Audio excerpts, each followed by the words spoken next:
joining us. Let's go ahead and open up questions for Coach. Coach, what was the difference in the team's execution and performance in the second half compared to the first half? Well, obviously you saw the tactical change that we did. Probably that sent a different message too for the players. I felt that we had more connectors in between the lines, which was something that we highlighted in the at halftime. And then I felt that the players felt a little bit more comfortable, and obviously the mentality of the team, which I'm very proud of, because I think it's the first comeback of the year for Atlanta United, and I'm very proud of that, because we've been talking a lot about managing key moments of the game and mentality in these type of games, finals, and I think the players put a lot of energy, but also good football. So I think that combo gave us the advantage in the second half. Just one second, I need that music. All right. Okay. What was your opinion of just the start of the game? Because Miami got through a couple times. They were, and honestly, lucky to not be down earlier. Was there an adjustment made after the first 10 minutes, perhaps? Yeah, I mean, they were playing a lot, the balls in behind. They were trying a lot those type of balls. Actually, there was a couple that Brad took, some others that we covered properly, but some others that were very dangerous. So yes, we were worried about that, but more worried about our possession. We felt that it was too lateral, and a lot of passes, just lateral passes, but we never penetrate the shape. And I felt that in second half that was the adjustment. But talking specifically about the first half, yes, we were more concerned about the ball movement was slow and wasn't fast enough to break lines.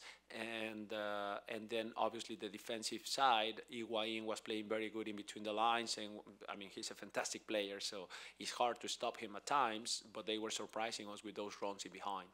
Was that concerning, considering you said y'all worked on the final third quite a bit, breaking down opponents quite a bit? You were pleased with the energy and execution during training sessions to kind of see what was happening in the first half, with the ball being too lateral. Yeah, well, I think that happens. The same, when we trained the week, we saw that Inter Miami was playing 4-2-3-1 most of the games. And today, when I told them they were playing the back five, kind of changed a little bit the movements that we just trained, which is not an excuse, but it's something that maybe the players were not understanding the spaces or the gaps that we wanted to explode. But at the same time, I felt at times we created a couple good half chances, one from Araujo that if he just passed the ball lateral to Joseph, maybe it's a goal. Another crosses from Bello, a couple crosses from Brooks, from what we call the premises zones. And we just couldn't find those final passes, final touches. But I felt that the second half was much better, was much better. And, sorry, go ahead. Go ahead, please. Go. Getting Marino, Araujo, Martinez, and Barco all in attacking positions in the second half at the expense of a third center back, might you consider changing the formation going forward, seeing how well the team played with those four guys, getting to play higher up the field than Marino sometimes has in the past? Yeah, well, we've been training also. I think a couple weeks ago we trained a whole week the back four, just in case these type of moments come up and we don't feel like we haven't trained this enough. The thing that maybe you guys don't know is that Moreno didn't train the first 2 days, the last week, and that's one of the main reasons why he didn't start the game, because he was struggling with some injury in his foot and he couldn't even walk. So that's one of the reasons we couldn't train again the 4-2-3-1 with him included, and then I had to choose the 3-4-2-1 that was working also very good. I mean, we could have put Moreno since the very beginning. We know what he can provide to the team. We know that we probably look more dangerous with him. It's just the balance that sometimes we can lose with that 4 players on the back and then 2 fullbacks going at the same time, and we can be exposed at times in transition. So it's just, if we can find the right balance there, we can put those 4 attackers at the same time. So once again, you're defending a 1-0 or a 1-goal lead late in the game. You made some changes, brought on George Campbell.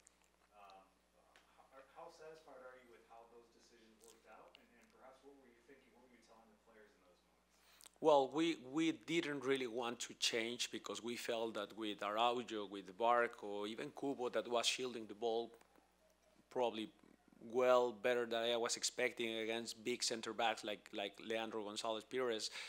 I felt that we had kind of good transition moments, but at some point I start to realize that they start to just put balls in, inside our box, throwings, corners, and that, and I need an extra player there.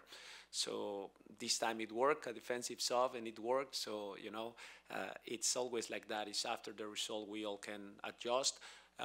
But at the very beginning, honestly, I didn't want to take Araujo out. I felt he did a very, very complete game. It was just the last 5 minutes just protecting us from those direct plays, and I think George did a fantastic job on that. Barco was fouled 12 times, which ties an MLS single-game record. Are you at all worried about the beatings he's taking, particularly in these past few games?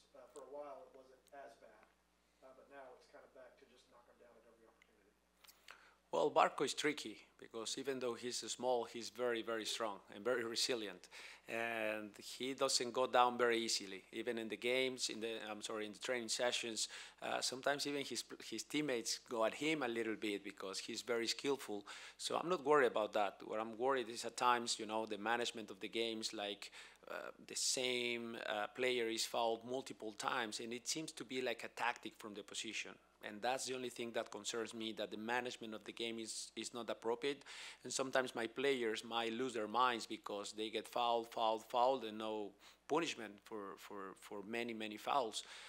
Today I felt that, I think it was 25 fouls against us. And yes, they had probably 4 or 5 yellow cards. Maybe that's fair. But at some points, maybe some key moments of the game, we expect better.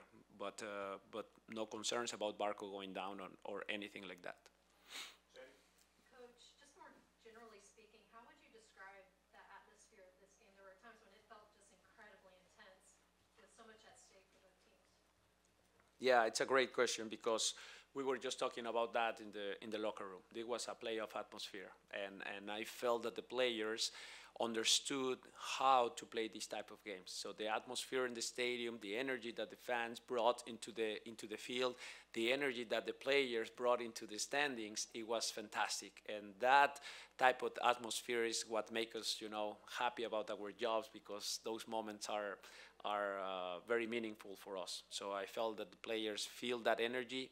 The atmosphere was great, and I hope the next game can be something similar. What was the reaction at halftime? I mean, it was obviously an unexpected result after 45 minutes. You make the adjustments, as you explained. How did you perceive the players reacting to that deficit? And then you've already mentioned it, it's the first comeback since for Atlanta this year. Did you see the confidence in the locker room? Did you have to perhaps convince them, like, we're changing shape, we're taking this player out? What was that like at halftime? It is a very, very good question, because actually I'm very proud of the reaction of the players. They were very mature in the locker room at halftime. I had my main point is we can panic, we are okay. It was just 1 goal, and I think that we had better possession, more possession than them, and with the adjustments we expected to have some final product.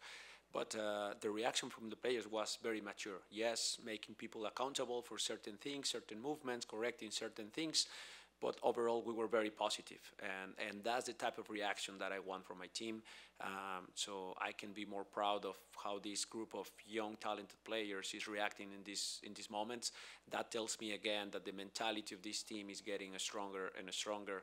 And for me, the first comeback of the year for this group of players is massive. For me, this is a testament of what they're going to do at the end of the season. Coming back when 3 months ago, no one was saying a good thing about any of them, and now they are back and they're in a good position. So I'm very, very proud of them, because at the end of the day, it's them. It's those guys in the locker room, the guys that play a lot of minutes on the field. Those are the guys that earn that respect within the league. So very, very happy about that. Was Sosa cleared to play and you held him out as precaution, or was he not cleared to play? He wasn't clear to play. We did a last test yesterday, and he didn't pass it. So we're gonna evaluate in the following days, and we will see where is he at in the game against Toronto. It's just one data point, but